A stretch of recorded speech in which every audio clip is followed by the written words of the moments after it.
ये आपका 8वां दिन है माय फ्रेंड। और आज आप सीखेंगे कि किसी वर्ब का third form, second form, first form क्या होता है। आपने सुना होगा first form, second form, third form. तो एक बार देखिए,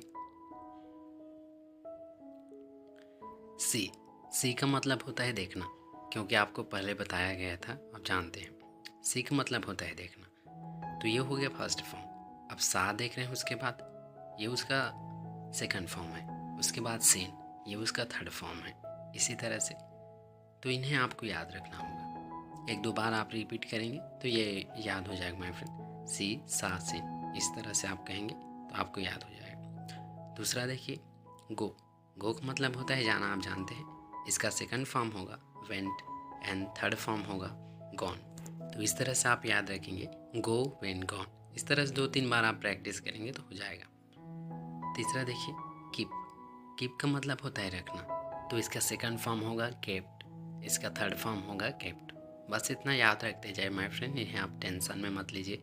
कीप, केप्ट, केप्ट, इस तरह से आप 2-3 बार कीजिए, उसके बाद याद हो जाएगा। फोर्थ देखिए, ब्रेक।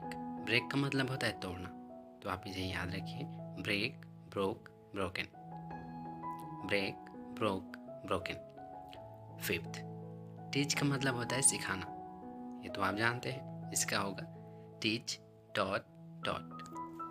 तो इन्हें 2-3 बार इसी तरह से आप रिपीट कीजिए माय फ्रेंड। अब आप देखिए इसे, छठवां, से का मतलब होता है कहना, तो इसका सेकंड फॉर्म होगा सेड और इसका थर्ड फॉर्म होगा सेट। से, सेड, सेट, इस तरह से आप याद रखिएगा। एक दो बार कहिए इसी तरह से, सेड, सेड। सातवां, स्पीक।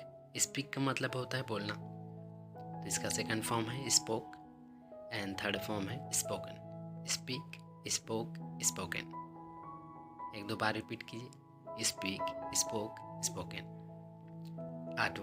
आठवां में आप जानते हैं टच। टच का मतलब होता है छूना, तो इसका क्या होगा touch, touch, touched. Touch, touch, touched. Okay. नौवां देखिए, वॉच। वॉच का मतलब होता है देखना, माने किसी चीज़ को आप गौर से देखते हैं कि क्या हो रहा है, तो वहाँ पर आप वॉच का प्रयोग करते हैं। तो वॉच, वॉच्ड, वॉच्ड। एक बार रिपीट कीजिए, वॉच, वॉच्ड, वॉच्ड। दसवां का मतलब फील का मतलब होता है महसूस करना, आप जानते हैं, इसका होता है फील, फेल्ट, फेल्ट। तो अगर आप इसी तरह से इन्हें रिपीट करते हैं माय फ्रेंड, तो आपको याद हो जाएगा, इसमें कोई ज़्यादा दिक्कत नहीं होगी आपको। तो इतना आप याद रखिए। और इसका महत्व क्या है, इस पर आगे बात की जाएगी। फ़िलहाल आप इतना याद रखिए। So thank you for watching, thank you for your precious time.